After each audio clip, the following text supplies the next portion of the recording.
The NBN is dead. So what happens now?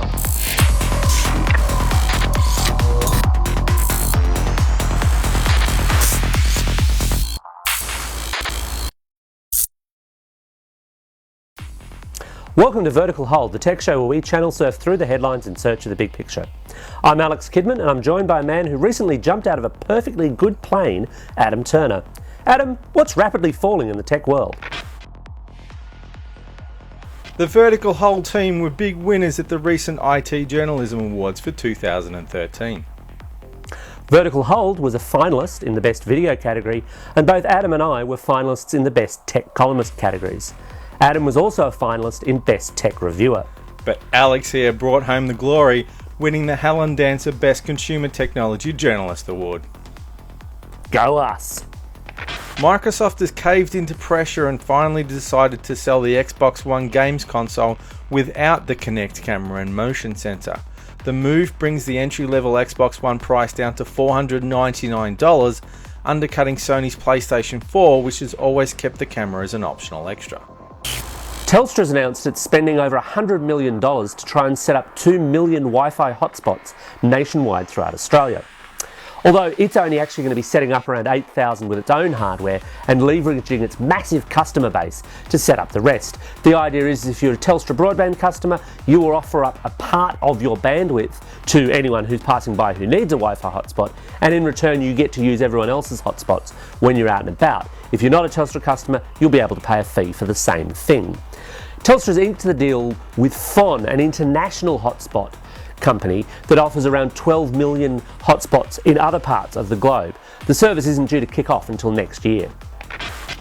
Australians are shying away from the idea of paying for a second SIM card to connect their tablet to mobile broadband, according to Australian analyst group Telsight.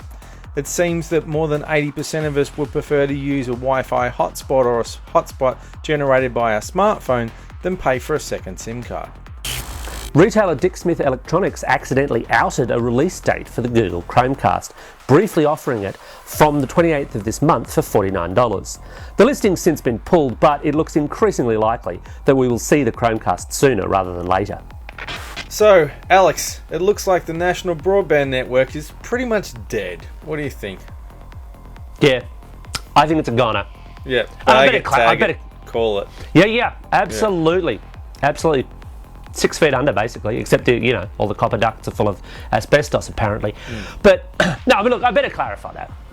The National Broadband Network, as it was originally envisaged, and even the policy that the coalition took to the last election, they're completely dead. Yeah. But even this mixed technology model that Malcolm Turnbull was talking about, honestly, I think that's a bit dead too.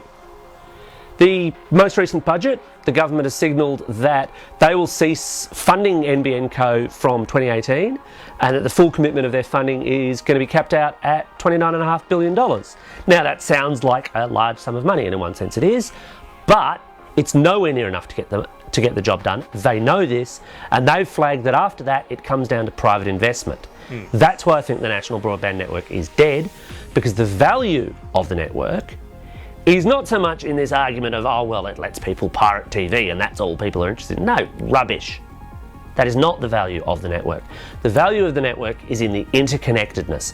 It's in the fact that you could have a fast fibre, or even arguably a reasonably fast fibre to the node connection to everyone and everything. You can start delivering medical services and education services. You can start offering genuine teleworking opportunities even in regional areas, which then has knock-on effects for even stuff like the stuff that Tony Abbott seemingly loves, like building roads. Well, if you can cut even 5% of the cars off the roads because those people can work out of a home office or they can work out of a shared co-location space or anywhere like that, suddenly those roads work a whole lot better. They're environmentally... I could go on and on for days. But everything you're talking about relies on everyone having pretty much the same grade of connection. So then you get the economies of scale. Someone can say, right, I'm going to roll this out across the whole country because I know pretty much the whole country can use it. Unlike now, where you have this hodgepodge mess and someone in one street gets 100 megabits per second and the next door neighbor gets 5. What we're doing is pretty much reproducing that. We're going to this next mesh sort of a hodgepodge network, and you never know who's going to have what, which means you'll never be able to roll that stuff out safe in the knowledge that all your customers or all your employees can use it. And so therefore no one will bother, therefore the whole thing's sort of lost its value. Yeah, absolutely, absolutely. And I mean, look, to be politically fair, I'm not going to say that the initial rollout pre the last election of the NBN was a shining example of how to do it, because it wasn't. Mistakes were made, things were not done as well as they could have been, and the whole thing could have been much better managed.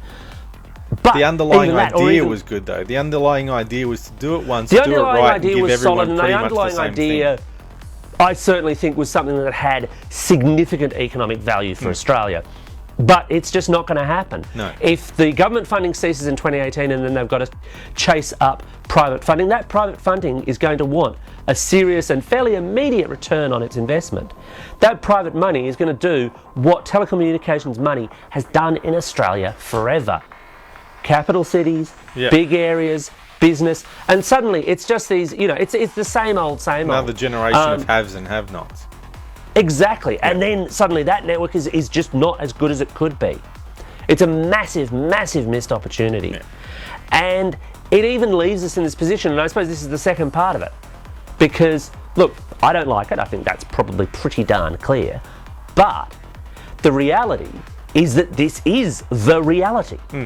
It is very, as much as there's a lot of speculation about it right now, it's practically impossible, I'll call it. It is impossible we will have a double dissolution election this year. Sorry guys, not going to happen. I don't think it's very likely. There's no political advantage for the incumbent government to do that. The situation could change, but it's so unlikely. As such, that is going to be the policy for the next couple of years, which means it's going to be the policy towards the end of the decade, basically, irrespective of who wins the next election. They're only funding through to 2018. They still don't have a deal on paper even for the fibre to the node bits which were going to be done. And as we saw with the previous full fibre thing, these negotiations take a lot of time. And all those details, it's actually all the details with the copper have got worse than they were before, because they quietly dropped the end user speed guarantee, and now they're not really saying anything about fixing the black spots. So if your copper's dodgy and that's what's the problem with your broadband, nothing might change. You might get fibre to the node and the fibre might get closer to your house, but they're not going to come around and fix up the black spots. They're not going to care what kind of speed you get at your house. And that's the problem that we have now. So many people might get 10 megabits on a good day, and then it rains and they get nothing. These people might not see much benefit if a lot of money isn't sunk into fixing up the copper. Absolutely, and I mean, it's to Telstra's benefit, in fact, to hold on to what it's got, because if it's all going private, then they're just going to be competing. In this case, I mean, it seems likely, because we've had a lot of consolidation, they're going to be competing against Optus, against iiNet, others doing fibre to the basement and stuff like that. Yeah, exactly, and TPG's already kind of in this space, and you could even argue that Telstra's Wi-Fi play that we talked about in the news is a kind of move towards that kind of very interesting. There'll be people coming out saying, see, we don't need the NBN because of that.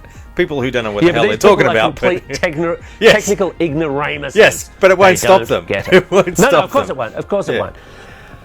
The reality is, though, we're going to have people who are going to be stuck on ADSL. I guess, look, presumably this $28 billion will get spent, hopefully largely in regional areas, and I don't live in a regional area, but I'm hopeful that the broadband situation can get a bit better there. It's hard to begrudge them getting, when they've always been behind the cities, it's hard to begrudge them catching up. And again, I do think even in a small scale, it does offer some of those advantages of being able to then, take Australian products and services worldwide, as well as, for example, take advantage of government services. But you're going to have groups on that. You're going to have groups on HFC, and I mean, I'm on HFC, and I'm lucky. I admit that. But having said I'm lucky, it's not terribly good. It's a shared resource. The technical stuff, as I understand it, is that, yes, you could upgrade HFC to the point where it would be a near 100 meg connection. Well, that's basically what they're talking about, because, see, under this plan, I'm probably going to end up on HFC. I've got HFC cable in my street, but I can't get it, because often when HFC cable was rolled out, not every house got it. So the plan is they're going to come back and hook up every house in the street. Now, putting 3 times as many people on it is obviously not going to help. when you talk to someone like Simon Hackett, who's got a lot of respect in the industry and from both sides of politics, he says that yes, technically it can be done. You could upgrade the HFC network to the point where it could take 3 times as many users and offer 100 megabits per second. But, and this is a big but, only if they do it properly, only if they don't skimp and cut corners, let things like contention ratios and stuff blow out, which mean that too many people are sharing the one connection. And the one thing we've seen from this government when it comes to things like this is they want to cut corners, they want to save money.